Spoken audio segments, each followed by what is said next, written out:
வணக்கம். அதாவது இன்றைய காலகட்டத்துல நடன ஒர்க்ஷிப் அப்படிங்கிறது பெருவாக இளம் தலைமுறையினர்கிட்ட ஒரு அங்கமாக வைக்கிறது. பைபிள் ஆதாரத்துல யார் ஆடினாங்க அப்படின்னு கேட்டீங்கன்னா தாவீது ஆடினாரு. அதே வேளையில மிரியாம் அப்படின்னு சொல்லி மோசேவினுடைய சகோதரி ஆடினார் அப்படின்னு இருக்கு. ஆனால் இன்றைய காலகட்டங்கள்ல எப்படின்னு கேட்டீங்கன்னா வெளியிலிருந்து உள்ள வரக்கூடிய சினிமா கலாச்சாரங்கள் வந்து விட்டதோ அப்படிங்கிற கேள்வியோட ஒரு சின்ன காட்சியை பார்த்துக்குவாங்க.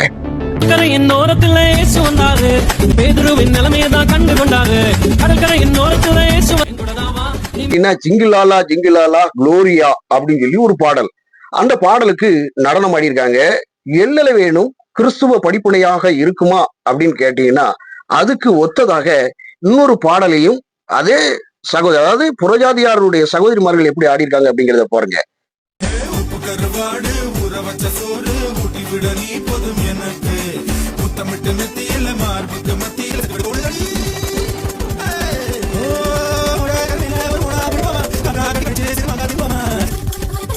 கருவாடு ஊற வச்ச சோறு ஊட்டி விட வேணுமா உனக்கு அப்படிங்கிற அந்த டான்ஸும் சரி, இந்த டான்ஸும் சரி, ரெண்டும் ஒரே சேமா இருக்கு. அதாவது இந்த பிரபஞ்சத்தின் உலகத்துல இருக்கக்கூடிய இதுல ஒத்து போகாதபடிக்கு நாம என்னன்னு கேட்டீங்கன்னா ஆவிக்குரிய பிரகாரமாக அவரை தொழுது கொள்ள வேண்டும். பிதாவை ஆவியோடும் உண்மையோடும் தொழுது கொள்ளும் காலம் வருகிறது அப்படின்னு சொல்லி காலத்தை அப்படியே இதுதான் இயேசுவின் காலத்துல பிதாவை ஆவியோடும் உண்மையோடும் தொழுது கொள்ள வேண்டும். ஆனால் ஆவியோடும் உயிர்த்து உலக பாவியோடும் தொழுது கொள்ளுவதை போல காட்சி அமைப்புகள் இருக்கின்றன. அதாவது ஆண்டவர் இப்படிப்பட்ட நடன ஆராதனையை விரும்புகிறாரா அப்படின்னு கேட்டீங்கன்னா கிடையவே கிடையாது. பரிசுத்த அலங்காரத்துடனே ஆண்டவரை தொழுது கொள்ள வேண்டும். ஏன்னா ஆண்டவர் பரிசுத்தமும் பயங்கரமுமானவர், நீதி உள்ளவர், ஒழுக்கத்தை நம்மகிட்ட பாக்குறாரு, உள்ளுக்குள்ளதான் பாக்குறாரு ஒழிய நான் நடனம் ஆடி ஆண்டவரை நான் எவ்வளவு வேணும் சந்தோஷப்படுத்த முடியுமா அப்படின்னு சொன்னா ஆண்டவரை அப்படி சந்தோஷப்படுத்த முடியாது. என்னைக்கு நாம எப்படின்னு கேட்டீங்கன்னா இப்படி கனவீனமான, அதாவது எப்படின்னு கேட்டீங்கன்னா நீங்க நடனம் சூப்பரா ஆடுறீங்க, அல்டிமேட் டான்ஸ் அப்படின்னு ஒருத்தர் உங்களை பார்த்து புகழ்கிறாங்க அப்படின்னு சொன்னாலே அது புறஜாதியருடைய பண்பாக போய் விடுகிறது. பெர்ஃபார்மன்ஸ் எப்படின்னு கேட்டீங்கன்னா இந்த நடனத்தின் ஊடாக ஆண்டவருடைய பிரசன்னம் எப்படிப்பட்டதாக இருக்கிறது, ஆண்டவரை நீங்கள் அந்த நடனத்தின் ஊடாக எப்படி காட்சிப்படுத்தினீர்கள் அப்படிங்கிறது இருக்கு. 1 கொரிந்தியர் 14வது அதிகாரம் 40வது வசனத்திலே ஆகையால் எண்ணத்தினால் எனில் ஒழுக்கம் சகலமும் ஒழுக்கமும் கிரையுமாய் நடக்க கிடவது அப்படின்னு இருக்கு. அதே வேளையில எதை செய்தாலும் தேவனுடைய மகிமைக்கென்றே செய்யுங்கள் அப்படின்னு இருக்கு.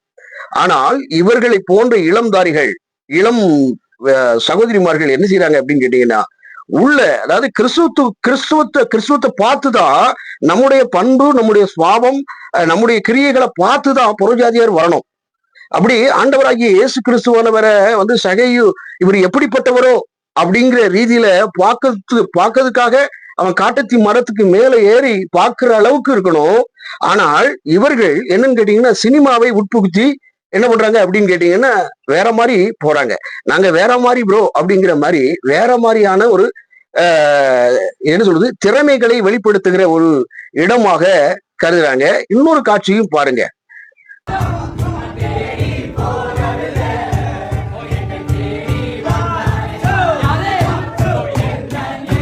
இதுக்கு ஏற்ப இன்னொரு காட்சியும் பார்த்துவாங்க.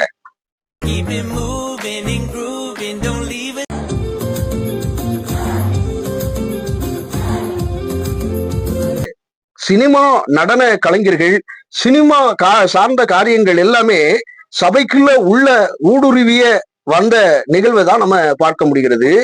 எள்ளல வேணும் கிறிஸ்துவிடத்தில் இப்படி கற்றுக்கொள்ள முடியாத ஒரு காரியம். அதாவது எப்படின்னு கேட்டீங்கன்னா இதுக்கு உதாரணமாக கெட்ட குமாரன் என்னன்னு கேட்டீங்கன்னா அவர் வாராரு. வரும்பொழுது மேலதாளத்தோடு நடன கழிப்போடு தன்னுடைய தகப்பனா இருக்கிறவர் அப்படி விருந்தோம்பல் செய்தார் அப்படின்னு இருக்கு. சோ அத எப்படின்னு கேட்டீங்கன்னா பரலோக ராஜ்யம் அப்படி மகிழ்ந்திருக்கிறது, நடன கழிப்போடு இதுதான் இருக்கிறது அப்படிங்கிற ரீதியில இவங்க என்ன பண்றாங்க, நடனத்தோடும் உடல் அசைவோடும் ஆராதனை பண்ணலாம், தப்பு கிடையாது, உங்களுக்கு இஷ்டம் இல்லை அப்படின்னா நீங்க பார்க்காதீங்க அப்படின்னு சொல்றாங்க. பிறருக்கு இடர்களாக எந்த காரியமும் இருந்தாலும் முகம் சுளிக்கிறபடி இருந்தால் அது ஆகாத ஒரு படிப்பினை. எல்லாமே தேனாக இனிக்கிறது போல பார்க்கிறது எல்லாம் நமக்கு இனிப்பாக தோன்றினாலும் அந்த நடனம் ஆடுவது நல்லாகத்தான் இருந்தது. அவங்க நடனம் ஆடுறது ஒரு ஒரு பெண் நடனம் ஆடுவது அது நல்லதா இருக்கிறது. ஆனால் கிறிஸ்துவ படிப்பினை அப்படிப்பட்டதாக இல்லை. புரிதுங்களா இல்லையா? அப்போ நாம என்ன செய்யணும் அப்படின்னா ஆவியோடு தொழுது கொள்ள வேண்டும். எனது உலக பாவியோடு பாவிகள் பயணிக்கக்கூடிய அத்தனை காரியங்களோடு கூட இங்கே நாம தொழுது கொள்ளணும் அப்படின்னு எந்த ஒரு சட்ட விதியும் கிடையாது. இந்த பிரபஞ்சத்தின் ஒத்த வேஷம் தெரியாமல் பரிபூர்ண சித்தம் இன்னதென்று மனம் திரும்புகிறதுனாலே மறுரூபமாகுங்கள் அப்படின்னு இருக்கு. சோ நீங்க அங்க இருந்தவங்களை இங்க வரவழைத்தால் சுபாவம் மாற வேண்டும், பண்புகள் மாற வேண்டும் அப்படிங்கிறதுதான். இஸ்ரவேல் ஜனங்கள் அடிமைத்தனப்பட்டு அவங்க வராங்க.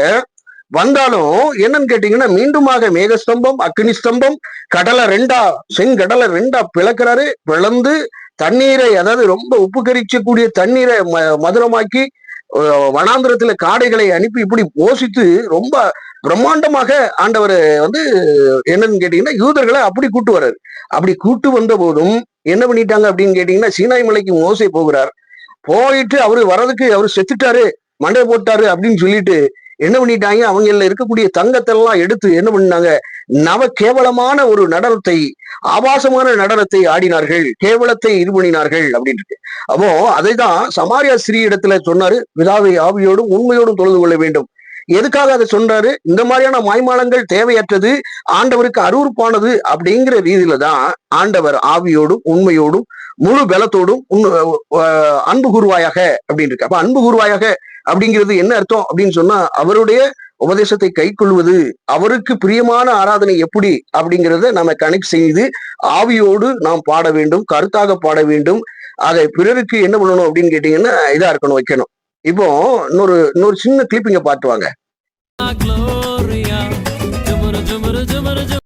ஜிங்கிலாலா ஜிங்கிலாலா குளோரியா, இது என்ன அர்த்தம்? ஜிங்கிலாலா ஜிங்கிலாலா அப்படின்னு சொன்னா சினிமா மெட்ல வரக்கூடிய ஹிந்தி பாடல்கள்ல வரக்கூடிய காரியம். சரிங்களா? ஜிங்கிலாலா ஜிங்கிலாலா குளோரியா, திமிரு திமிரு திமிரு அப்படிங்கிற அந்த பாடல் வரிகள் என்னன்னு கேட்டீங்கன்னா இது எல்லாமே பாலிவுட் இருக்கு இல்லையா, அதுல வரக்கூடிய இந்த மாதிரியான ஸ்வரம் திமிரு திமிரு, இதுக்கு அர்த்தமே கிடையாது. இது ஜீப்ரீஸ் மொழி. இதுக்கு அர்த்தமே இல்லாம கிறிஸ்துவ பாடல்களை பாடுறேன்னு சொல்லிட்டு ஒரு நாதாரி என்ன பண்ணிட்டு ஆட்டோக்காரன் நாளும் தெரிஞ்ச ரூட்டுக்காரன் நல்லவங்க பாட்டுக்காரன்னு சொல்லி ஒரு பாடல், இது ரஜினிகாந்த் நடிச்ச பாட்டை இவன் என்ன பண்ணிட்டான், உள்டாவா இவன் பண்றது பூராமே உள்டாதான். புரிதுங்களா? சினிமாவை கொண்டு வர்றதுதான் இவனுக்கு வேலையே. இந்த கிருப டுபாக்கூர் என்ன பண்ணிட்டான் அப்படின்னு கேட்டீங்கன்னா அதே ஃபார்மெட்டை எடுத்துட்டு வந்து நான் ஆட்டோக்காரங்கிற அந்த காரியத்துல என்ன பண்ணிட்டா கிருப கிருப கிருப கிருப அப்படிங்கிற அந்த பாடலை ஒரு உல்டா சாங்காக, கிறிஸ்துவ சாங்காக இருபடிட்டா வச்சுட்டா.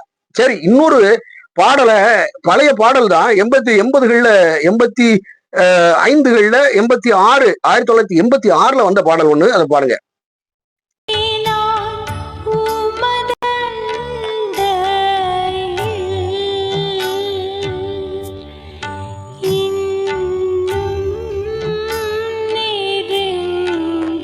பாருங்க, தேவனே நான் உமதண்டையில் அப்படிங்கிற அந்த பாடல் இருக்கு இல்லையா, அது எங்க சுட்டிருக்காங்க அப்படின்னு கேட்டீங்கன்னா இன்னொரு பாடலையும் கேளுங்க, இளையராஜா பாடல்.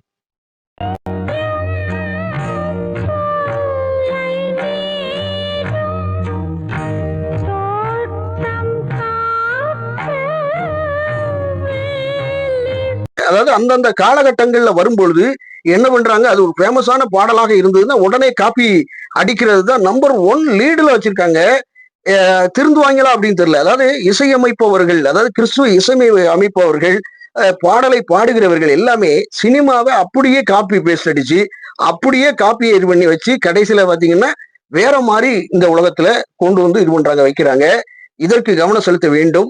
எதையாக இருந்தாலும் சரி, ஆண்டவர் மாறல, இயேசுநாதர் மாறல, பைபிள் மாறல, அப்பா தாய் தகப்பம் மாறல, தங்கை அக்காமார்கள் மாறல, எதுவுமே மாறல, எந்த காரியமும் மாறல.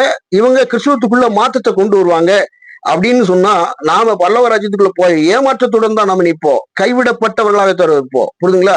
கைவிட தெரியாதவரை நான் விட்டு ஓடி போக முடியாதுன்னு சொல்றோம், ஆனா கைவிடப்படுவோம் இருக்கு. ஆயத்தம், பரிசுத்தம், நீதி இவைகளைத்தான் நம்ம பின்பற்ற வேண்டுமே தவிர நடனங்களை அல்ல.